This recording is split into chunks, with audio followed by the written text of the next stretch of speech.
चलिए, तो जो टॉपिक हमने दिया था उसका जो सबसे जो पहला टॉपिक जो है वो आपका वर्ग की है, जिसको हम लोग जीव जगत का वर्गीकरण भी कहते हैं, या फिर इंग्लिश में इसको टैक्सोनॉमी के नाम से हम लोग जानते हैं। ठीक है।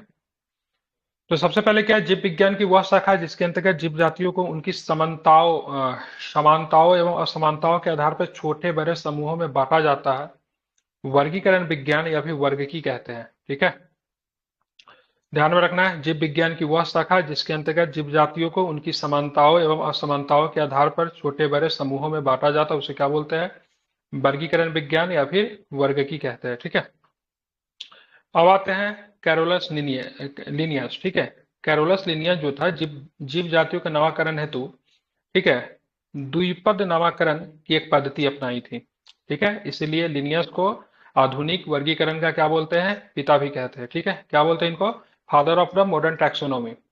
तो आधुनिक वर्गीकरण का पिता किसे कहते हैं, क्या बताएंगे? Carolus Carolus Linnaeus. लिनियस। ठीक है, ध्यान में रखना है, कैरोलस लिनियस को बोलते हैं। ठीक है, इसको आपको ध्यान में रखना है, जो कि द्विपद नामकरण ध्यान में रखना है। किसने दिया था द्विपद नामकरण, तो क्या बताएंगे? तो कैरोलस लिनियस ने दिया था। ठीक है। जीवों के वर्गीकरण के संबंध में विभिन्न वैज्ञानिकों ने अपने मत दिए, किंतु वर्तमान में हिटेकर ने 5 जगत को मान्यता दी गई है। ठीक है। तो 5 जगत वर्गीकरण की बात करेंगे, तो किसने प्रस्तुत किया 5 जगत वर्गीकरण, तो क्या बताएंगे? आर्विटकर। बिल्कुल, तो आर विटकर ने दिया। कब दिया था, तो क्या बताएंगे? तो 69 में। 1969 में दिया था। ठीक है। ये 5 जगत में बात करेंगे तो सारे समस्त के जितने भी जीव जंतु हुए सबको 5 जगत में कैटेगराइज किया गया है। ये 5 जगत कौन कौन है, तो क्या बताएंगे? मोनेरा, प्रोटिस्टा, कवक, मोनेरा है। पादप। ठीक है। प्रोटिस्टा है। ठीक है। फिर से मतलब क्या है? कवक है। फिर से क्या है? पादप है। उसके बाद बात करेंगे तो जंतु है। ठीक है, ध्यान में रखना है। कौन कौन सा 5 जगत है? मोनेरा, प्रोटिस्टा, कवक, पादप और जंतु। ठीक है, ध्यान में रखना, ये 5 जगत में इसका वर्गीकरण किया गया है, इसको आपको ध्यान में रखना है। अब आते हैं मोनेरा जगत की बात करेंगे, तो मोनेरा जगत के अंतर्गत एक कोशिकीय मोनेरा जगत के अंतर्गत एक कोशिकीय प्रोकैरियोटिक जीवों को रखा गया है। इसमें माइकोप्लाज्मा, जीवाणु, साइनोबैक्टीरिया आदि जीवों को शामिल किया गया है। ठीक है। तो मोनेरा जगत में कौन कौन से जीव आते हैं, तो क्या बताएंगे? सबके सब एक कोशिकीय आएंगे। ठीक है। कौन सा जीव आएंगे? तो एक कोशिकीय प्रोकैरियोटिक जीव आएंगे। ठीक है, बिल्कुल ठीक है। तो मोनेरा जगत में कौन सा जीव आएंगे? तो एक कोशिकीय प्रोकैरियोटिक जीव आएंगे। ठीक है, ध्यान में रखेंगे। और इसमें मेनली कौन कौन आते हैं? तो माइकोप्लाज्मा, जीवाणु, जीवाणु, बैक्टीरिया। साइनोबैक्टीरिया। ठीक है, ध्यान में रखना, इंपॉर्टेंट है। ठीक है। तो माइकोप्लाज्मा, जीवाणु, साइनोबैक्टीरिया आदि जीवों को इसमें शामिल किया गया है। ठीक है। अब देखेंगे माइकोप्लाज्मा की बात करेंगे, तो माइकोप्लाज्मा स्वतंत्र जीवन यापन करने वाला सूक्ष्म जीव है। ठीक है। तो माइकोप्लाज्मा की बात करेंगे तो स्वतंत्र जीवन यापन करने वाले क्या है? सूक्ष्म जीव है, इसको आपको ध्यान में रखना है। अर्थात ये स्वयं विकास एवं प्रजनन करने में समर्थ छोटे जीव है। ठीक है। तो माइकोप्लाज्मा की बात करेंगे, सबसे सूक्ष्मतम जीव है, मतलब सूक्ष्मतम जीव है। ठीक है, जो कि स्वतंत्र जीवन यापन करते हैं। अर्थात मतलब स्वतंत्र जीवन यापन करने का मतलब इनमें जो विकास और प्रजनन करने की क्षमता इनमें होती है। ठीक है। तो मोनेरा जगत में हम लोग जो पढ़ रहे हो एक कोशिकीय प्रोकैरियोटिक जीव होते हैं, जिसमें से माइकोप्लाज्मा भी आता है। माइकोप्लाज्मा और साइनोबैक्टीरिया दोनों आते हैं। और माइकोप्लाज्मा की बात करेंगे तो आपका सूक्ष्मतम जीव है। ठीक है। साइनोबैक्टीरिया की बात करेंगे तो साइनोबैक्टीरिया को और किस नाम से जानते हो, तो क्या बताएंगे? नील हरित शैवाल। बिल्कुल, तो इनको नील हरित शैवाल भी कहते हैं। ठीक है, बिल्कुल ध्यान में रखना है, तो इनको नील हरित शैवाल भी कहते हैं। ठीक है। जीवाणु सरल अति सूक्ष्म तथा एक कोशिकीय आध जीव है। ठीक है, ध्यान में रखना है। जीवाणु की बात करेंगे, सरल है, अति सूक्ष्म तथा एक कोशिकीय आध जीव है। इसे क्या कहते हैं? मोनेरा जगत में रखा गया है। किस जगत में रखा गया है? तो जीवाणु को किस जगत में रखा गया है? तो जीवाणु जो है मोनेरा आपको जगत। मोनेरा जगत में रखते हैं इसको। ठीक है। इसकी लंबाई काफी कम होती है, 2 से 4 माइक्रोन की क्या होती है? इसकी लंबाई होती है। ठीक है। इन्हें कंपाउंड माइक्रोस्कोप के द्वारा देखा जाता है। ठीक है। कैसे देखते हैं इसको? तो इन्हें कंपाउंड माइक्रोस्कोप के द्वारा देखा जाता है। ये मानव के लिए लाभदायक एवं हानिकारक दोनों हो सकते हैं। ठीक है। जीवाणु की बात करेंगे तो मानव के लिए क्या है? लाभदायक भी है, और मानव के लिए क्या है? हानिकारक भी है। अगर पोषण के आधार पर अगर जीवाणु की बात करेंगे तो जीवाणु परपोषी भी होते हैं, और साथ में अगर बात करेंगे तो स्वपोषी भी होते हैं। ठीक है। संकरी। ठीक है, बिल्कुल ठीक है। परपोषी भी होते हैं, साथ में स्वपोषी भी होते हैं, मतलब जीवाणु दोनों टाइप्स के होते हैं, परपोषी और स्वपोषी दोनों है, ठीक है। अब बात करेंगे स्वपोषित जीवाणु के भी दो प्रकार होते हैं। एक होते हैं प्रकाश संश्लेषी करने वाला, दूसरा जो होता है रसायन संश्लेषी, ठीक है। अब बात करेंगे यहाँ पे देखेंगे आर्की बैक्टीरिया। आर्की बैक्टीरिया के लक्षण सामान्य जीवाणुओं से क्या होते हैं, भिन्न होते हैं। इसके मिथनोजन समूह अवयवीय होते हैं तथा ये दलदल वाले स्थानों एवं पशुओं के रुमेन में पाए जाते हैं, ठीक है। तो ये इंपॉर्टेंट हो सकता है, कौन सा बैक्टीरिया जो होता है दलदल वाले स्थान में एवं पशुओं के रुमेन में पाया जाता है, तो क्या बताएंगे, क्या बताएंगे? तो आर्की बैक्टीरिया। कौन सा बैक्टीरिया? तो आर्की बैक्टीरिया जो होता है, ध्यान में रखना है, ठीक है। ये दलदल वाले स्थान में या फिर पशुओं के रुमेन में पाया जाता है, ठीक है। और जब दलदल वाले स्थान में जब पाए जाते हैं तो इसका क्या चीज के उत्पादन में इसका उपयोग हो सकता है, तो दलदल से क्या निकलता है, ठीक है, मीथेन निकलता है, ठीक है। तो इनका उपयोग मीथेन के उत्पादन में भी हो सकता है, ठीक है। फलीदार पादपों की जड़ों में मौजूद गांठों में पाए जाने वाले, ठीक है, जीवाणु की बात करेंगे तो कौन सा जीवाणु होता है जो मतलब फलीदार पौधे के फलीदार पादपों के जड़ों के मौजूद गांठों में पाया जाता है, तो क्या बताएंगे, राइजोबियम, ठीक है। क्या होता है, राइजोबियम, ठीक है। और राइजोबियम जीवाणु की बात करेंगे तो किस प्रकार का प्रदर्शित करते हैं, सहजीवता, ठीक है, जो सिम्बायोसिस कहते हैं उसका ये प्रदर्शन करता है, ठीक है। तो यहाँ पे कुछ इंपॉर्टेंट था। सबसे पहले मोनेरा जगत में, तो मोनेरा जगत के जंतु कैसा होता है, तो क्या बताएंगे, हाँ बिल्कुल, ठीक है, एक कोशिकीय प्रोकैरियोटिक होता है, ठीक है, ध्यान में रखना है। हाँ, तो एक कोशिकीय प्रोकैरियोटिक होता है, ध्यान में इसको रखना है। इसमें माइकोप्लाज्मा जीवाणु साइनोबैक्टीरिया आदि जीवों को इसमें शामिल किया गया है, ठीक है। साइनोबैक्टीरिया को आप किस नाम से जानते हैं, तो क्या बताएंगे, नीलहरित शैवाल को कहते हैं, ठीक है। बात के मोनेरा जगत में प्रमुख जीव का नाम बताइए जिसको रखा गया है, जीवाणु को किस में रखा गया, तो क्या बताएंगे, मोनेरा में रखा गया है। जीवाणु कितने प्रकार के होते हैं, तो क्या बताएंगे, दो प्रकार दो के। प्रकार ठीक है, ध्यान में रखना है, दो प्रकार के, ठीक है। जीवाणु की बात करेंगे प्रपोषी होते हैं, और एक आपका क्या होता है, स्वपोषी होता है, ठीक है। ध्यान रखना है, जीवाणु परपोषी और स्वपोषी दोनों होता है, ठीक है, ध्यान में रखना है, ठीक है।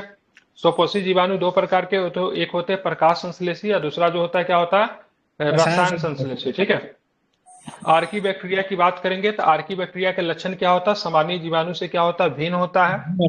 इसके क्या होता है, इनके मिथनोजेंस समूह की बात करेंगे तो अवायवीय होते हैं। ये दलदल वाले स्थानों और पशुओं के रुमेन में पाए जाते हैं, ध्यान में इसको रखना है, ठीक है, इंपॉर्टेंट है, भूलेंगे नहीं।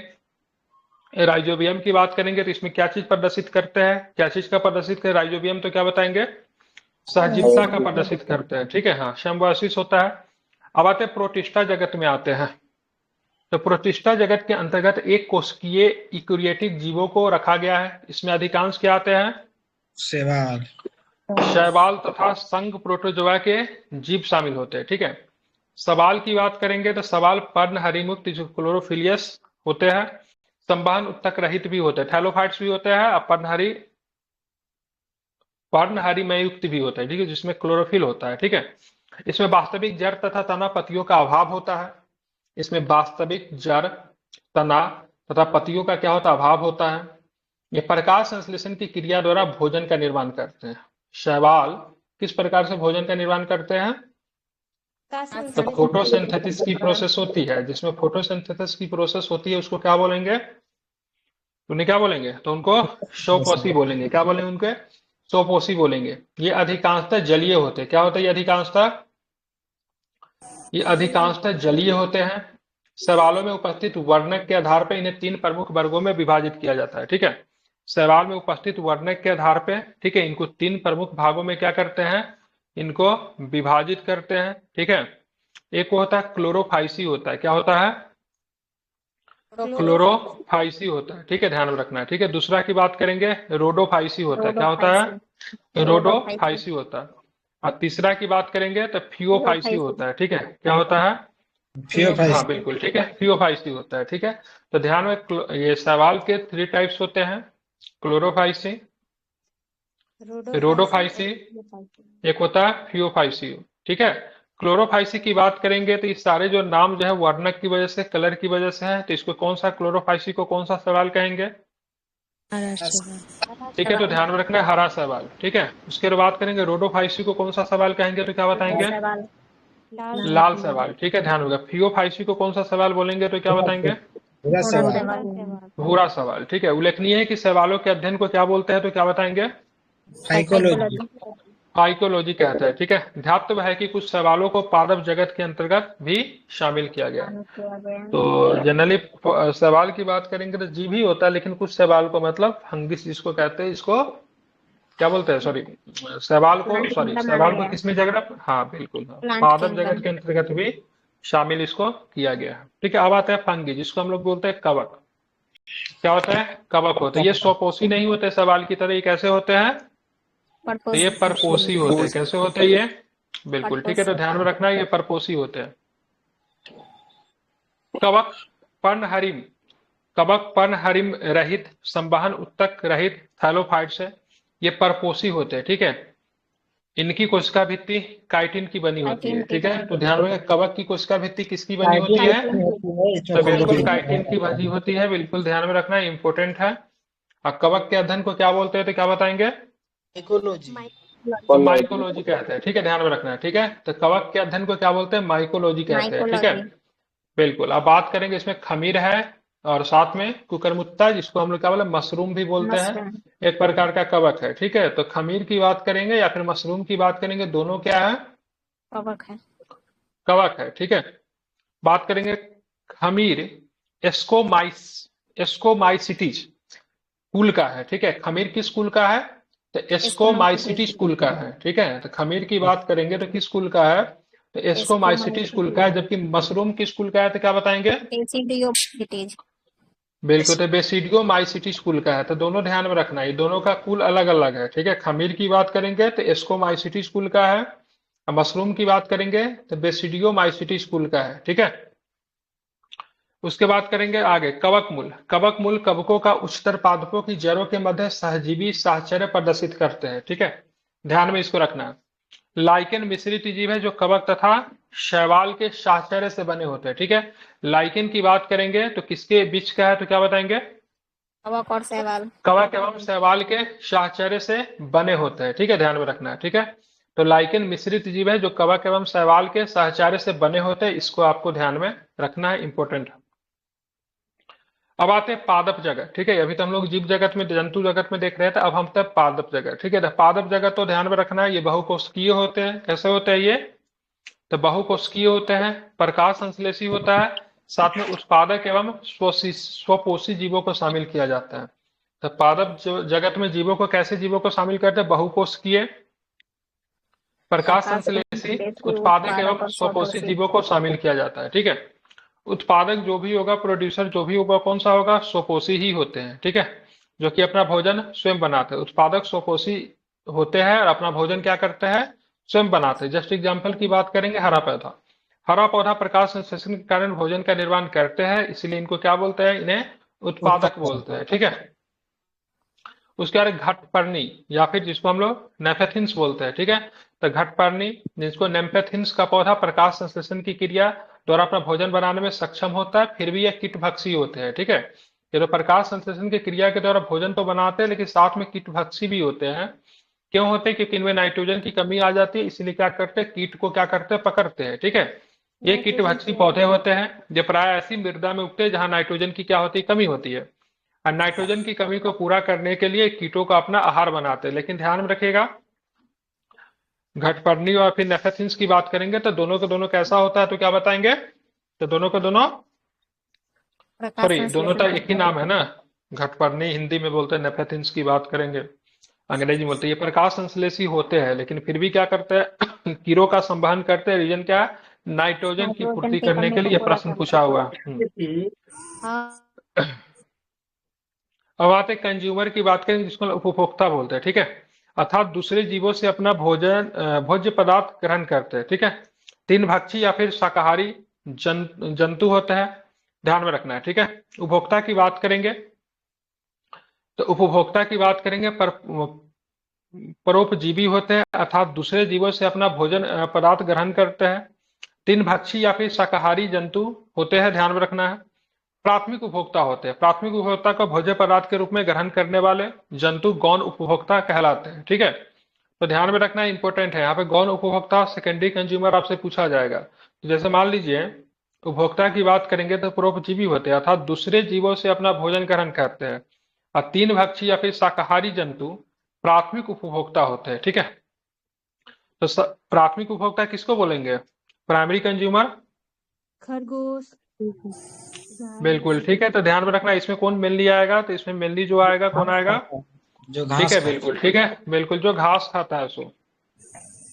अब प्राथमिक उपभोक्ता का भोज्य पदार्थ के रूप में ग्रहण करने वाला जंतु की बात करेंगे, सेकेंडरी कंज्यूमर होते हैं। मतलब जो शाकाहारी जंतु को खा जाएगा वो कौन सा कंज्यूमर होगा? है, शाकाहारी। बिल्कुल ठीक है, तो उसको क्या बोलेंगे? द्वितीयक बोलेंगे या फिर सेकेंडरी कंज्यूमर बोलेंगे। ठीक है, उसके बाद आता है अपघटक, आता है जिसको डिकम्पोजर बोलते हैं। ठीक है, जो मृतोजीवी होता है, जो कि अपना भोज्य पदार्थ मृत जीवों से क्या मतलब करते हैं? ग्रहण करते हैं। ठीक है, ध्यान में रखना है। ठीक है, आवाज निकालने में दिक्कत हो रही है, जीभ में ना क्या होता है, लाल लाल नहीं होता, वो हो गया कैसे न कैसे, कब ठीक होगा पता नहीं चल रहा, बोलने में दिक्कत हो रही है। कुछ खाने से ठीक होता है ना? क्या खाने से ठीक हो जाता है? सर मेडिसिन आता डिक्को है सुन जी को तवा से फॉलविन। हो जाए। विटामिन सी ले लीजिए ना सर, सब सही कर देगा। जी फॉलविन से विटामिन भी सी? ठीक हो जाता है। जी, वो मतलब डाइजेशन में ये दिक्कत थोड़ा होता ना है बाहर तब का खाना जाके ज्यादा वो। खा ली इसलिए लगता है ऐसा हो गया, हाँ, बोलने में डिक्को सुन दिक्कत से हो रही है, बोल कैल्शियम नहीं से पा भी रहा ठीक हो स्पष्ट। जाता है। खाने बिकोसुल? के अपच ना। सर मध्य में डिकोसुल मिला के जीप पर लगे ना, एक बार में ठीक हो जाएगा। ये जब भी बोलता हूँ ना दांत से टकराता है, उसके बाद स्पष्ट निकल ही नहीं रहा आवाज। ठीक है, बोलने में दिक्कत हो रही है। अब आते हैं मरुस्थलीय या फिर मरुभूत पौधा की बात करेंगे। इसमें कौन कौन आएंगे? कैक्टस है, इसमें ताड़, मदार है, बायोफिलम, बायोफिलम है, बायोफिलम, ठीक है, एलोई, किकवार है। ठीक है, इसका यूज करते हैं ना बनाने के लिए, एलोई जिसको कहते हैं, इत्यादि पौधे इसमें आते हैं। फेस पे लगाते हैं ना इसका, एलोवेरा। एलोवेरा कोई बोलते एलोवेरा हैं। ठीक है, लगाते हैं। हाँ तो वही तो है शादी है। ये शुष्क हिंदी में इसको हाँ, शुष्क वातावरण के प्रति अनुकूलित होते हैं। मतलब ऐसे वातावरण में भी ये आराम से क्या हो सकता है, सरवाइव कर सकता है। ठीक है, मरुभूत पौधे की जड़ें कैसी होगी, लंबी होगी कि छोटी होगी, तो क्या बताएंगे? लंबी। तो इनकी जड़ें की बात करेंगे, लंबी होगी। क्यों लंबी होंगी? क्योंकि जबकि जड़ से तने पानी लेने छोटे के लिए। रूपांतरित एवं कभी कभी भूमिगत होते हैं। इनकी बाह्य त्वचा कैसी होगी, मोटा होगी। उपचर्म। उपचर्म की परत से ढकी रहती है तथा पत्तियां कांटों में परिवर्तित होती है। ठीक है, इनके कुछ भाग जल संचय हेतु, ठीक है, जड़ अधिक के अधिक जल संचय हेतु कैसा होता है, फ्लैशी होता है, मांसल मांसल हो होता है। जाते ठीक है, बिल्कुल। फ्रीटोफाइट्स मरुस्थल में पाए जाने वाले पौधे होते हैं। हाँ, ये ध्यान में रखिए, मरुस्थल में पाए जाने वाले पौधे को क्या बोलते हैं? तो हैं। ये प्रियोटोफाइट्स बोलते हैं। ठीक है, इनकी जड़ें की बात करेंगे, थैलोफाइट है। हाइड्रोफाइट्स होता है, हेलोफाइट्स होता है। हेलोफाइट जो होता है उसमें होता है क्या बोलते हैं, लवण में जो होता है उसको हेलोफाइट्स बोलते हैं। ठीक है, हेलोफाइट। हाइड्रोफाइट्स बोलते हैं। जल में जो होता है उसको हाइड्रोफाइट्स बोलते हैं। ठीक है, हाइड्रोफाइट्स। जो मरुस्थल में हाइड्रोफाइट होता है बोलते उसको हैं। फ्रीटोफाइट्स बोलते हैं। ठीक है, इनकी जड़ें की जीरोफाइट बात भी बोलते करेंगे। हैं। हाँ बिल्कुल ठीक है, जड़ की बात करेंगे तो 25 से 30 मीटर लंबी होती है। रीजन क्या है, तो इनको पानी की आवश्यकता होती है, इसलिए पानी की खोज में काफी नीचे की ओर चली जाती है। ठीक है, अब आते हैं हाइड्रोफाइट्स की बात करेंगे। तो हाइड्रोफाइट्स किसको कहते हैं? जलोभिर जल पौधे, वाले पौधों को बहुत अधिक हाइड्रोफाइट्स जल बोलते वाले स्थान पर पाए जाते हैं।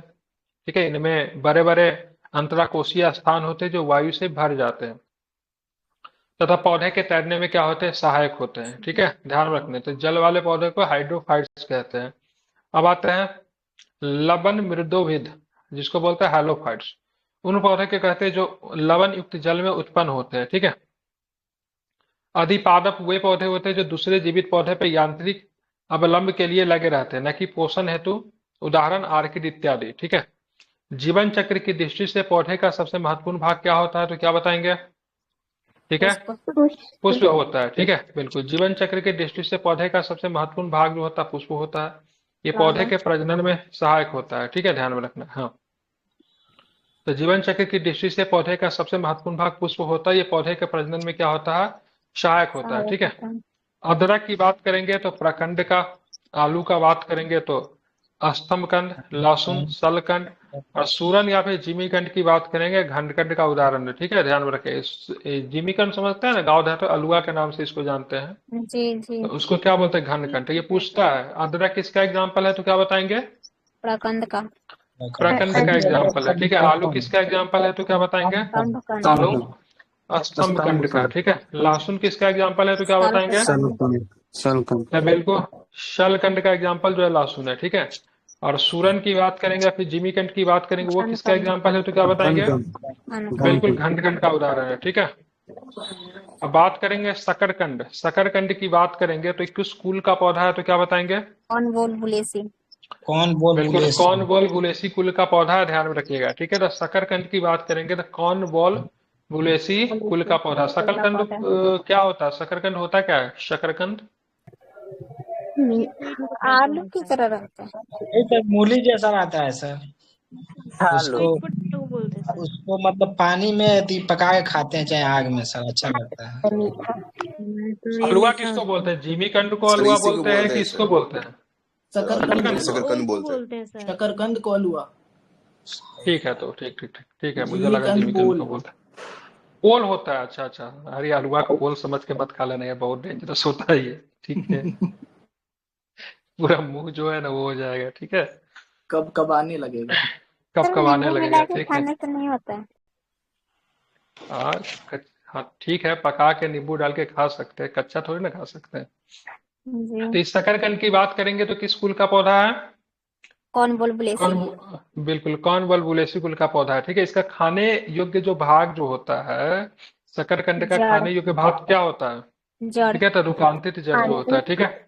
अब यहाँ से ये भी है पूछेगा, गन्ना आलू अदरक का कौन सा पार्ट खाते हैं?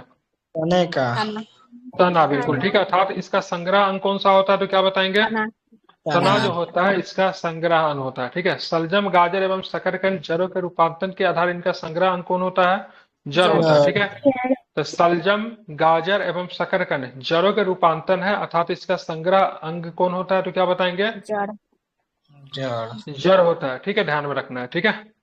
अब बात करेंगे मटर की बात करेंगे, तो मटर की बात करेंगे किस कुल का मतलब है मटर? लेग्यूमिनेसी हाँ, बिल्कुल, तो लेगुमिनेसी कुल का लेग्यूमिनेसी। द्विबीजपत्रीय शाकीय एक वर्षीय पौधा है, ठीक है। लंबे समय तक नहीं रहता है, एक वर्षीय पौधा है, ठीक है। कैसा होता है? तो द्विबीजपत्रीय होता है और हर्बेसियस होता है, ठीक है, शाकीय है, ठीक है। किस कुल का है मटर?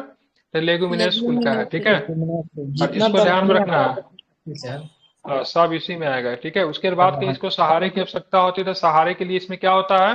प्रतान या टेंड्रिल ट्रेंड्रिल होता है, या फिर जिसको हम लोग प्रतान भी बोलते हैं, ठीक है, क्योंकि इनको सहारे चाहिए, सपोर्ट चाहिए, ठीक है।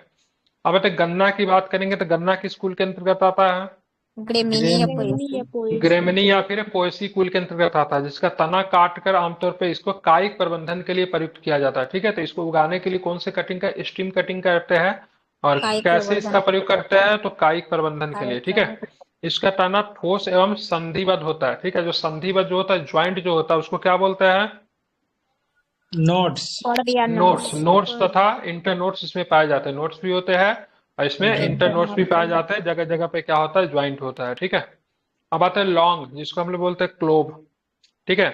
ये किस कुल का है? ये मिर्टेसी साइजीनियम। मिर्टेसी कुल का है, ठीक है, ध्यान रखना। मिर्टेसी कुल के साइजीमियम, साइजीबियम ठीक है, ध्यान रखना। साइजीमियम, साइजीजियम एरोमेटिकम या फिर यूजीनिया कैरियोफाइलेटा कैरियोफाइलेटा नामक मध्यम कंड वाले सदाबहार वृक्ष की सूखी हुई पुष्पकलिका से प्राप्त होता है।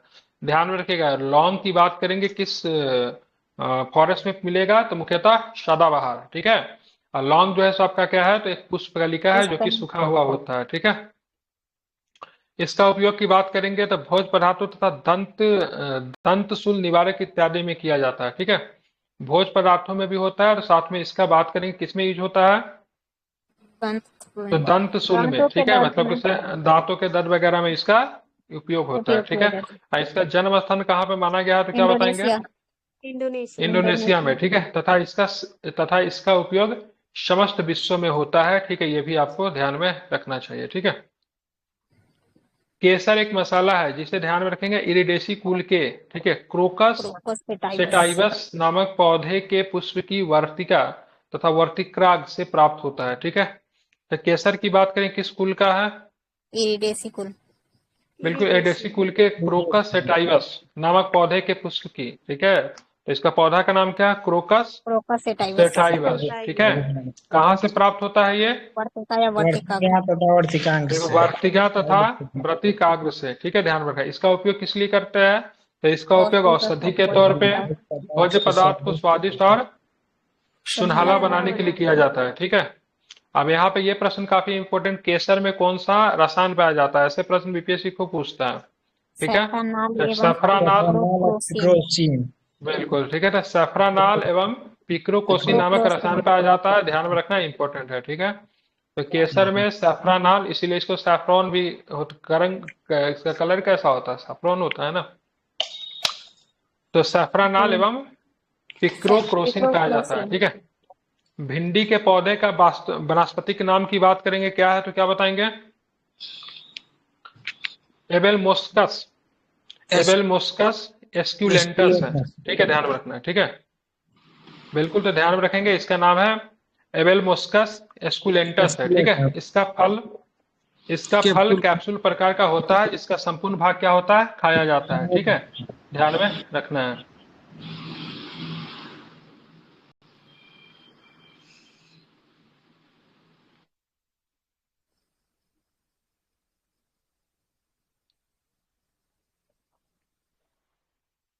ठीक है, इसको आपको ध्यान में रखना है, ठीक है।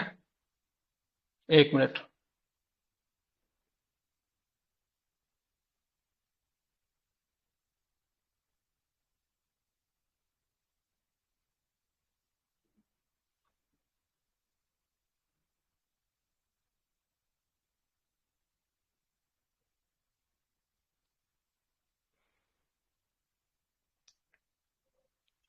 ठीक है, हल्दी के पौधे के खाने वाले भाग की बात करेंगे तो ध्यान में रखना कौन सा होता है? प्रकंद। प्रकंड होता है, ठीक है। तो हल्दी के पौधे के खाने योग्य भाग की बात के प्रकंड होता है, जो कि एक भूमिगत रूपांतरित तना का प्रकार है, ठीक है। इसका वनस्पतिक नाम की बात करेंगे, क्या है इसका वनस्पतिक नाम? कुरकुमा लौंगा। बिल्कुल ठीक है, कुकुरमुत्ता लौंगा है, ठीक है। ये एक जिंजिब रेसी कुल का क्या है? सदस्य है, ठीक है।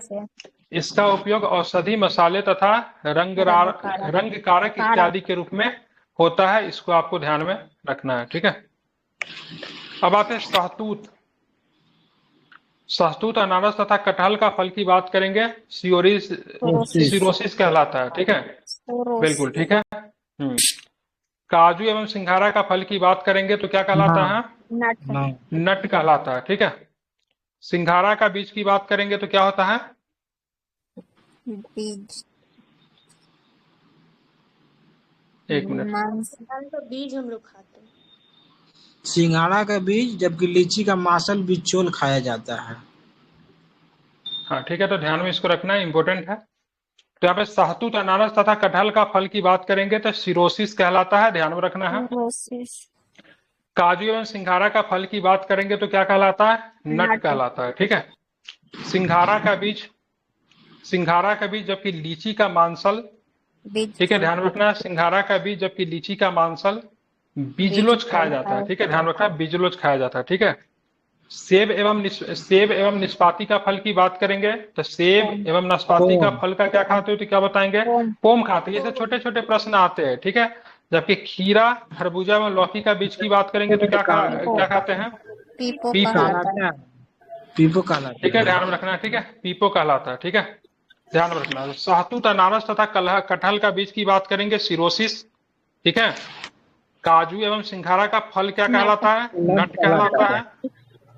सिंघाड़ा का बीज जबकि लीची का मांसल क्या कहलाता है? फ्लेसी एरिल होता है, ठीक है। तो लीची का खाने वाला भाग जो होता है उसको एरिल ही कहते हैं, ठीक है। सेब एवं नाशपाती का फल क्या होता है? पोम होता है, ठीक है, ध्यान में रखना है। जबकि खीरा, तरबूजा में लौकी का फल क्या होता है? पीपो, क्या कहलाता है? पीपो होता है, ठीक है। जब फल के निर्माण, ठीक है, जब फल के निर्माण में अंडाशय के अलावा कुछ अन्य भाग भी शामिल हो तो ऐसे फल को क्या बोलते हैं? असत्य फल कहते हैं, ठीक है, बिल्कुल ठीक है, ध्यान में रखना है, ठीक है। जब अंडाशय के अलावा, हाँ बिल्कुल ठीक है, तो ध्यान में रखें, जब फल के निर्माण में अंडाशय के अलावा कुछ अन्य भाग भी शामिल होता है तो ऐसे फल को क्या बोलते हैं? असत्य फल असत्य फल कहते हैं। ठीक है, ध्यान, उदाहरण के लिए नाशपाती, सेब, काजू काजू, नाशपाती इत्यादि। धृत कुमारी या एलोवेरा एक पुष्पीय पौधा है। ठीक है, तो धृत कुमारी या फिर एलोवेरा की बात करें क्या है, तो एक औषधीय पौधा है। जो गन्ना तथा कपास, नगदी फसल। नकदी फसल है। ठीक है, तो ध्यान में रखना, गन्ना तथा कपास की बात करें कैसी फसल है तो क्या बताएंगे, नकदी फसल नकदी फसल। तो बिल्कुल नगदीय फसल है। ठीक है, ध्यान में किस प्रकार का फसल है, तो नगदी फसल है। ठीक है, ध्यान में इसको रखना है। ठीक है, किस प्रकार की फसल है, नगदी फसल है। ठीक है, भूलेंगे नहीं।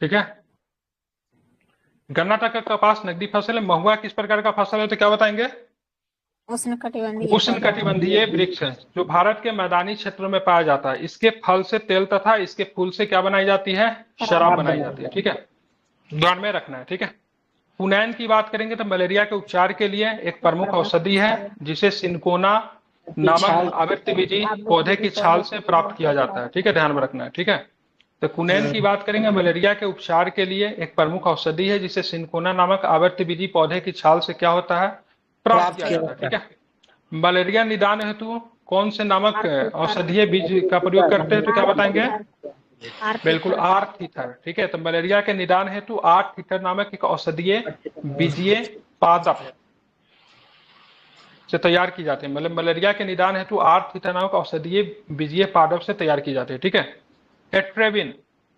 क्लोरोक्विन इत्यादि औषधियां भी मलेरिया निदान हेतु प्रयुक्त की जाती है। यह भी आपको ध्यान में रखना है, इंपॉर्टेंट है। ठीक है, भूलेंगे नहीं। सन, ठीक है, पटसन तथा जूट के तनों की रेटिंग से रेशा प्राप्त किया जाता है। ठीक है, तो सन, पटसन तथा जूट के तनों से की रेटिंग से क्या होता है, रेशा प्राप्त किया जाता है। जबकि कपास को फलों के स्थित बीज के बीजावरण, ठीक है, ध्यान में रखना है। हाँ बिल्कुल, ठीक है, तो ध्यान में रखना है। जबकि कपास की बात करेंगे, कपास को फलों के स्थित बीज के बीजावरण से रखी रेशों से प्राप्त होता है। इसको आपको ध्यान में रखना है। ठीक है, ये दो प्रकार के होते हैं। कपास कैसे होते हैं, एक बड़ी लिंट रेशा तथा छोटी फज रेशा।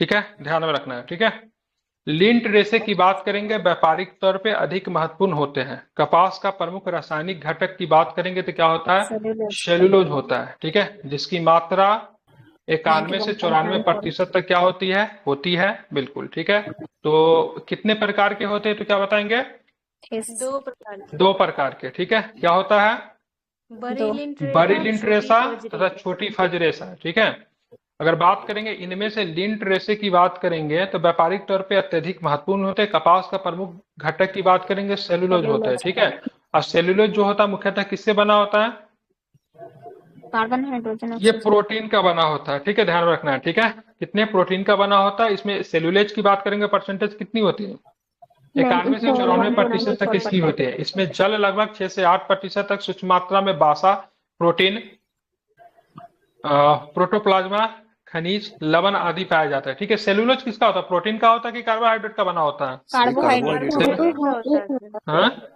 कार्बोहाइड्रेट सब कुछ होता है, ज्यादा मात्रा में प्रोटीन ज्यादा मात्रा में होता है सर, पॉलीसेकेराइड कार्बोहाइड्रेट है। हाँ, ठीक है, देख लेना, पूछता है सेलुलोज में क्या होता है। ठीक है, लेकिन ज्यादातर मात्रा में जो कपास में क्या होता है, सेलुलोज होता है। ठीक है, चलिए पपीता का वनस्पतिक नाम बताइए क्या है, कैरिका पपाया। ठीक है, तो कैरिका पपाया। ठीक है, इसमें उपस्थित कौन सा प्रोटीन होता है जो कि पाचन में सहायक होता है, तो ध्यान रखना, पपैन एंजाइम की बात करेंगे तो प्रोटीन के पाचन में क्या होता है, सहायक होता है। ठीक है, उसके बाद बताओ इसका पीला रंग किसकी वजह से होता है, कैरिका जैंथिम। ध्यान रखें, कैरिका जैंथिम। ठीक है, हाँ मुझे पता, मैंने पहले ही बोला था सबको पढ़ लेने के लिए, मैं बस आपका रिवीजन करवा रहा हूँ। ठीक है, मैं साइंस नहीं पढ़ाता हूँ, मैं पहले भी कर चुका, बस इसी तरीके से मैं आपका रिवीजन करवाऊंगा, रिमाइंड करवा दूंगा। ठीक है, साइंस मेरा सब्जेक्ट नहीं है, हम सब सब्जेक्ट पढ़ाते हैं एक्सपेक्टिंग द साइंस। ठीक है, बस मेरा काम क्या रहेगा, 6-7 टॉपिक 8 टॉपिक जो भी मैंने बना के दिया है, या तो आप लोग उसको खुद पढ़ लो क्योंकि इंपॉर्टेंट है, या फिर क्लास में शामिल होकर रिवीजन कर लो। ठीक है, या फिर घर से पढ़ कर आइए, यहाँ पे बस क्वेश्चन लगा लीजिए। तो पपीता के उपस्थित कलर क्या होता है, कैरिका जैंथिन। पीला रंग तो कैरिका कैरिका जैंथिन के जैंथिन की कारण वजह से, ठीक है। सेब के फल में लाली के कारण क्या होता है? एंथोसाइनिन। एंथोसाइनिन, ठीक है। ध्यान में क्या होता है? एंथोसाइनिन, ठीक है। लाल नारंगी रंग के वर्णक की बात करेंगे तो लाल नारंगी रंग के वर्णक की बात करेंगे तो उसमें क्या होता है? कैरोटीन गाजर तो कैरोटीन गाजर में, ठीक है। टमाटर में क्या होता है? लाइकोपिन। टमाटर में लाइकोपिन होता है, ठीक है। पीले रंग के वर्णक में जैसे बात करें, हल्दी में पीले रंग के वर्णक को क्या बोलते हैं? जैंथोफिल। जैंथोफिल होते हैं, ठीक है। चुकंदर में बिटरनिन। बिल्कुल ठीक है, बिल्कुल। चुकंदर में क्या होता है? बिटरनिन वर्णक होते हैं, ठीक है। अफीम के पौधे के वनस्पतिक नाम की बात करेंगे तो क्या होता है? अफीम का पौधे का वनस्पतिक नाम क्या है? पैपावर सोमनिफेरम, ठीक है। इसे सामान्यता की बात करेंगे, क्या बोलते हैं इसे सामान्यता? ओपियम पॉपी कहते हैं, ठीक है। ध्यान रखें, ठीक है। उसके बाद के नोस्कापिन, पैपावरिन, कोडीन, हेरोइन, अफीम, मार्फिन आदि औषधियां प्राप्त की जाती है, ठीक है। मतलब यहाँ से क्या बोलते हैं इसको? अफीम के पौधे से जो औषधि बनती है उसका नाम क्या है? नोस्कापिन, पैपावरिन, कोडीन, हेरोइन, अफीम, मॉर्फिन आदि औषधियां क्या होती है? प्राप्त की जाती है, ठीक है। मॉर्फिन क्या होता है? मॉर्फिन परिपक्व होता है कि अपरिपक्व फलों से प्राप्त करते हैं मॉर्फिन को? तो अपरिपक्व फलों से क्या होता है? मॉर्फिन को हम लोग क्या करते हैं? प्राप्त करते हैं, ठीक है। अब हमें बताओ, लहसुन तथा प्याज की अभिलाषणी गंध के कारण इसमें उपस्थित क्या है? किसके वजह से इसका गंध होता है?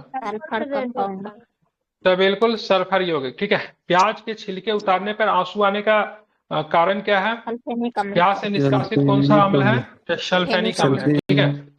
मिर्च का तीक्ष्ण या तीखा स्वाद उसमें उपस्थित क्या है? बिल्कुल, तो कैप्सेसिन, ठीक है। ध्यान में कैप्सेसिन ध्यान में रखना है, नामक पदार्थ के कारण होता है। और कैप्सेसिन का रासायनिक सूत्र क्या होता है तो क्या बताएंगे?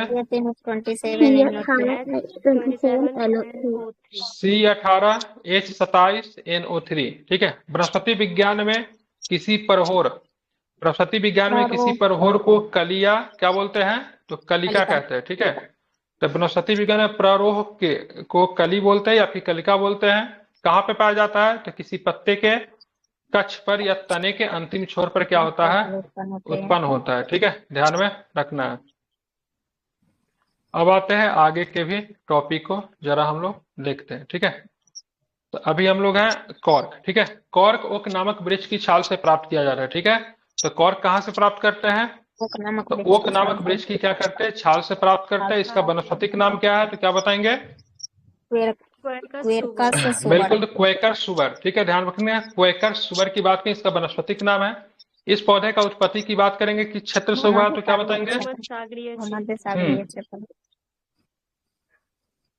ठीक है, तो बिल्कुल ध्यान में रखना है। तो जिसका वनस्पतिक नाम क्या है? क्वेकर सुअर, ठीक है। इस पौधे की उत्पत्ति की बात करेंगे तो स्थल भूमध्य सागरीय रीजन है, ठीक है।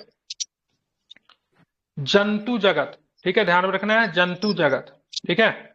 बात करेंगे जंतु जगत। जंतु जगत के अंतर्गत समस्त कशेरुकी तथा अकशेरुकी जीवों को शामिल किया जाता है, ठीक है। ध्यान में रखना है, ठीक है। तो जंतु जगत के अंतर्गत समस्त कशेरुकी तथा अकशेरुकी जीवों को क्या किया जाता है? शामिल किया जाता है, ठीक है।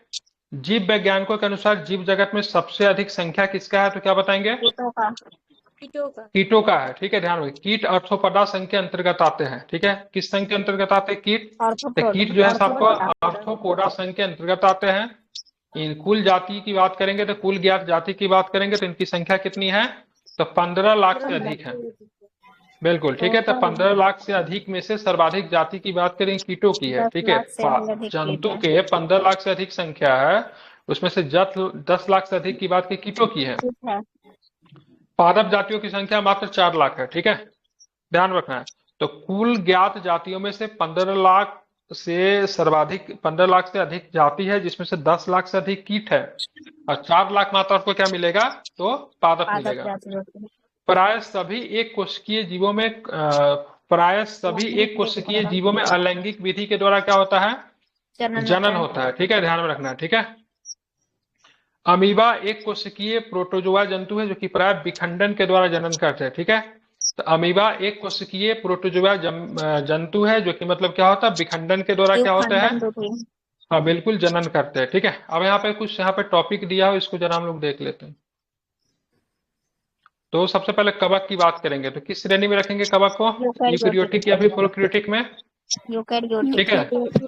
और अधिकांशतः कवक की बात करेंगे तो कैसा होता है, बहुकोषीय तो बहुकोशिकीय होता है, ठीक है। एग्जाम्पल किसका बताएंगे, ईस्ट और मशरूम ईस्ट और मशरूम का, ठीक है। अब आते हैं प्लांटिक कवक की बात, सॉरी पादप की बात करेंगे, कैसा होता है पादप, स्वकोषीय और उत्पादक ठीक है। तो स्वकोषीय और उत्पादक होता है, ठीक है। ब्रायोफाइटा है इसमें, टेडुफाइटा है, अनावर्त बीजी पादप भी है, आवर्त बीजी पादप भी है, ठीक है। अब आते हैं, सर 5 हाँ अब होता आते है, हैं, थैलोफाइटा नहीं होगा।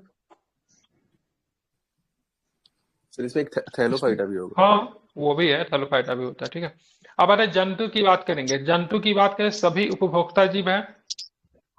कशेरुकु आता है, कशेरुकु में कौन आएंगे, मत्स्य उभयचर सरीसृप बिल्कुल ध्यान रखेंगे, इसमें मत्स्य है, उभयचर है, सरीसृप है, पंछी है, ठीक है, और साथ में स्तनधारी है, ठीक है। अकशेरुकु में कौन आएंगे, पोडीफेरा तो पोरीफोरा सिलेंड्रेटा है, Platyhelminthes Nematoda Annelida Mollusca Arthropoda Echinodermata इनाइकोटोडर्मा शंकजीव, ठीक है। तो ये सब आएंगे आपको। तो इसमें कशेरुकु में कौन आता है, अकशेरुकु में कौन आता है, ये भी आपको ध्यान में रखना है, ठीक है। अब आते हैं प्रोटिस्टा, हाँ प्रोटिस्टा की बात करेंगे। प्रोटिस्टा किस प्रकार के जीव है, यूकेरियोटिक यूकेरियोटिक जीव है, ठीक है। अधिकांशतः कौन आता है इसमें, एक कोशिकीय एक किस्क्यू होता है, ठीक है, ध्यान में रखो। उसमें क्या है, अधिकांशतः सवाल है, और उसके बाद करेंगे तो संघ प्रोटोजोआ है, ठीक है। अब आते हैं मोनेरा, मोनेरा में क्या आते हैं, एक कोशिकीय और प्रोकैरियोटिक ठीक है, ध्यान रखना। एक कोशिकीय प्रोकैरियोटिक जीव आते हैं, ठीक है, जिसमें माइकोप्लाज्मा की बात करेंगे, और इसमें क्या होता है, जीवाणु आता है, ठीक है, ध्यान रखना, ठीक है। तो मोनेरा में बात करेंगे, एक कोशिकीय प्रोकैरियोटिक जीव होते हैं, माइकोप्लाज्मा, और साथ में क्या होता है, जीवाणु होता है। तो हेक्टेयर के 5 जगत वर्गीकरण के अनुसार जीवों का यहाँ पे वर्गीकरण दिया हुआ है, इसको आपको ध्यान में रखना है। अब चलिए आप चलते हैं यहाँ पे, केकड़ा की बात करेंगे तो केकड़ा किस श्रेणी का जीव है, किस वर्ग में आएगा, तो मैलेको एस्ट्रेका वर्ग में है। जबकि बरूथी, बिच्छू तथा मकड़ी किस में आएंगे, एरेक्निडा बिल्कुल। तो बरूथी की बात करेंगे, बिच्छू की बात करेंगे, मकड़ी की बात करेंगे, किस में आएंगे, एरेक्निडा में आएंगे, ठीक है। तो एरेक्निडा वर्ग से संबंधित आर्थ्रोपोडा संघ के अकशेरुकु जंतु है, ठीक है। टीक तथा माइट वास्तव में मकड़ी वंशी होते जो एरेनिगन के अंतर्गत आते हैं, ठीक है। इनके उपांग की बात करेंगे, इनके उपांग कैसे होते हैं तो क्या बताएंगे, तो संधि युक्त है तथा शरीर की बात करेंगे द्विपार्श्वीय है, ठीक है। एवं बात करेंगे तो त्रिस्तरीय होते हैं, ठीक है। कीट वर्ग के अंतर्गत आने वाले जंतु में क्या होते हैं, 6, ठीक है। कीट वर्ग के अंतर्गत आने वाले जंतु में 6 मतलब 3 जोड़ी मतलब पैर पाए जाते हैं, ठीक है। जो कीट जो होंगे उनमें कितने पैर की संख्या होगी, तो 6 पैर की संख्या होंगे, ठीक है। जुगनू या फिर खदोत कीटों का परिवार है, ठीक है, ध्यान में। जुगनी या जिसको खदोत बोलते हैं किसका परिवार है, कीटों का परिवार है, जिसमें क्या होता है, चमक होता है। चमक किसके वजह से होता है, किस एंजाइम की वजह से होता है, ल्यूफेरस एंजाइम बिल्कुल, ठीक है, ल्यूसीफरेज, ठीक है, ध्यान रखें, ल्यूसीफरेज, ठीक है, ल्यूसीफरेज नामक एंजाइम की वजह से होता है, ठीक है। इनका जो चमक जो होता है प्राकृतिक होता है, ठीक है, ध्यान में रखना, बायोल्यूमिनेंस बोला जाता है। ठीक है। मादा मच्छर की बात करेंगे तो मादा मच्छर के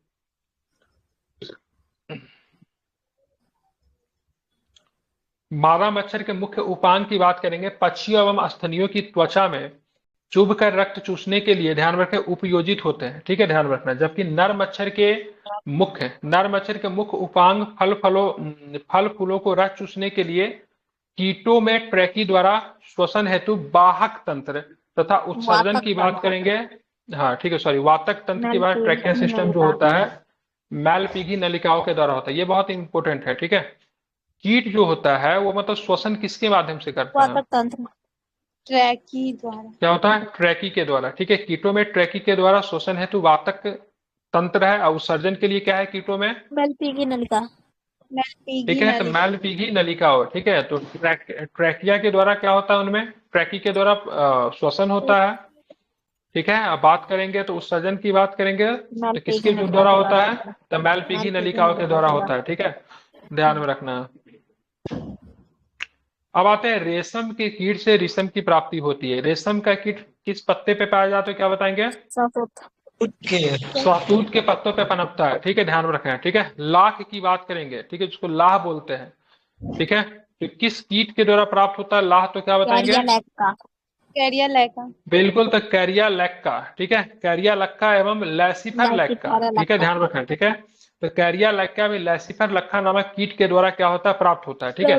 मधुमक्खी, हाँ, तो दोनों ध्यान में रखना है, कैरिया लैक्का भी ध्यान में रखा है, लैसिफर लैक्का भी ध्यान में रखना है, ठीक है। मधुमक्खियां की बात करेंगे तो मधुमक्खियां किस प्रकार की कीट है, तो क्या बताएंगे, समाजी। सामाजिक कीट है, जो कि फूलों से मरकंड इकट्ठा कर शहद का निर्माण करती है, ठीक है। क्या ध्यान में रखते हैं, तो ये फूलों से मरकंड इकट्ठा करके शहद का निर्माण करती है, ठीक है। मोती वस्तुतः मोलास्का संघ के जीव, ठीक है, पिंक डेटा या फिर पर्ल ओयस्टर द्वारा प्राप्त किया जाता है, ठीक है। तो मोती की बात करेंगे तो वस्तुतः मोलास्का संघ के जीव पिंक डेटा या फिर, हाँ बिल्कुल, पिंक टैडा या फिर पर्ल ओयस्टर के द्वारा प्राप्त किया जाता है। ध्यान में इसको रखना, इंपॉर्टेंट है, भूलेंगे नहीं। अब बात करते हैं यहाँ पे, हाँ यही आपको याद रखिएगा, ठीक है, पर्ल ओयस्टर और साथ में पिंक टैडा और मोती किस में आएंगे, तो मोलास्का संघ में आएंगे, ठीक है। अब आता है इकाइनोडर्म। इकाइनोडर्म की बात की, समुद्र में पाए जाने वाला पंचतई अरिये सममित वाले, ठीक है, ड्यूटरोस्टोमी यूसुलोमेट यूमेटाजोआ होते हैं, ठीक है। तो ध्यान में क्या रखना है आपको, तो इकाइनोडर्मा की बात करेंगे तो समुद्र में पाए जाने वाले क्या है, तो पंचतीय अरिये सम्मित है, ठीक है, ध्यान में रखना है, ठीक है। हाँ, क्या काम आता है इकाइनोडर्म, तो इसके शिशु प्रवस्था में शरीर में क्या पाया जाता है, इसमें सम्मिति द्विपार्श्वीय, ठीक है, मतलब बाइलेटरल होता है, दो भागों में बटा होता है, ठीक है। और इकाइनोडर्मा की बात करेंगे तो क्या होता है, अंडज होते हैं, ठीक है, अंडा देने वाले होते हैं, ठीक है, किंतु कुछ जो होते हैं पिंडज या फिर सजीव प्रजक भी होते हैं, ठीक है। तो अंडज भी होते हैं और कुछ जो होता है पिंडज या फिर सजीव भी होते हैं, ठीक है। अब आते हैं ऑक्टोपस। ऑक्टोपस की बात करेंगे किस वर्ग का है, तो क्या बताएंगे, सिफलोपोडा वर्ग का, ठीक है, ध्यान रखें। अंडोपस की बात करेंगे, ऑक्टोपस की बात करेंगे तो सिफलोपोडा वर्ग का है, एक मृदु कवची जंतु होता है, क्या होता है, एक मृदु कवची जंतु होता है, ध्यान में रखना, इंपॉर्टेंट है। तो ऑक्टोपस की बात करेंगे तो शिफोलापोडा वर्ग का एक मृदु कवची जंतु होता है, जिसे डेविल फिश के नाम से भी जाना जाता है। क्या जाना जाता है, इसको डेविल फिश के नाम से भी जाना जाता है, ठीक है। इसके सिर पर क्या होती है, 8 भुजाएं पाई जाती है। क्या पाई जाती है इसके सिर पर, तो इसके सिर पर 8 भुजाएं पाई जाती है। विशाल स्कूट्स तथा कोलोसल स्कूट्स सबसे बड़े अकशेरुकु हैं, ठीक है। कोलोसल स्कूट की लंबाई की बात करेंगे अपेक्षाकृत कम होता है, किंतु वजन की बात करेंगे तो क्या होता है, अधिक होता है, ठीक है। अब आते हैं हेमोथर्मल की बात करें। हेमोथर्मल की बात करें, समतापी बोलते हैं, अर्थात इसमें समतापी में कौन आएंगे, गर्म रुधिर वाले जंतु होते हैं, ठीक है, जिनके शरीर का तापमान वातावरण के तापमान से प्रभावित न होकर सदैव एक समान रहता है। इसके अंतर्गत पक्षी तथा स्तनधारी आते हैं, हम लोग भी इसी में आते हैं, ठीक है। एक होता है असमतापी होता है, इसमें क्या होता है, अर्थात ठंडे रुधिर वाले वे जंतु जिनके शरीर का ताप वातावरण के ताप के अनुसार घटता बढ़ता रहता है, ठीक है। इसके अंतर्गत मत्स्य, उभयचर और सरीसृप आते हैं, ठीक है। तो दो चीजें आपको ध्यान में रखना है, समतापी और असमतापी। एक है आपको समतापी, ठीक है, ध्यान रखना है। दूसरी की बात करेंगे असमतापी, ठीक है। तो समतापी वाला क्या होगा, गर्म रुधिर वर्ग वाले होंगे, बाहर क्या, बाय क्या इसका, बाहर क्या इसका, और शरीर का ताप बराबर होगा ना, ठीक है, मतलब फर्क नहीं पड़ता है, किसी प्रकार को प्रभावित नहीं करता है, ठीक है, ध्यान में रखना है, ठीक है। समताप मापी का बात करेंगे, इनके टेम्परेचर को, ठीक है, वातावरण के तापमान से प्रभावित नहीं होते, ठीक है। अब बात असमतापी की बात करेंगे, कोल्ड ब्लडेड होते हैं, इनका जो तापमान की बात करेंगे वातावरण के ताप के अनुसार बढ़ता घटता रहता है। इसमें क्या आएंगे, मत्स्य, उभयचर और सरीसृप जो होते हैं आते हैं, ठीक है। अब आते हैं रात्रिचर जंतु, ठीक है, दिन में आराम करते हैं किंतु रात्रि में सक्रिय होते हैं। इन जंतुओं में प्रायः श्रवण तथा ज्ञानेंद्रिया अत्यधिक विकसित होती है एवं दृष्टि क्षमता विशेष अनुकूलित होती है, ठीक है। मच्छर, चमगादड़, उल्लू, कीवी, ठीक है, ये सब के सब क्या है, रात्रिचर जंतु है, ठीक है।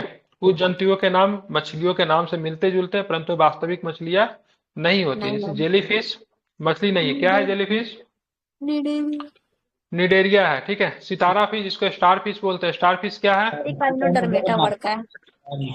इकाइनोडर्मा है, ठीक है। रजत मीन या फिर इसको सिल्वर फिश कहते हैं, सिल्वर फिश क्या है, कीट में आता है। कटल फिश की बात करें, कटल फिश क्या है, मोलस्का में, मोलास्का है। हेग फिश की बात करेंगे, हेग फिश क्या है? साइक्लोस्टोमेटा ठीक है, साइक्लोस्टोमेटा साइक्लोएस्टोमेटा है। ठीक है, डेविल फिश की बात करेंगे, डेविल फिश क्या है इसमें?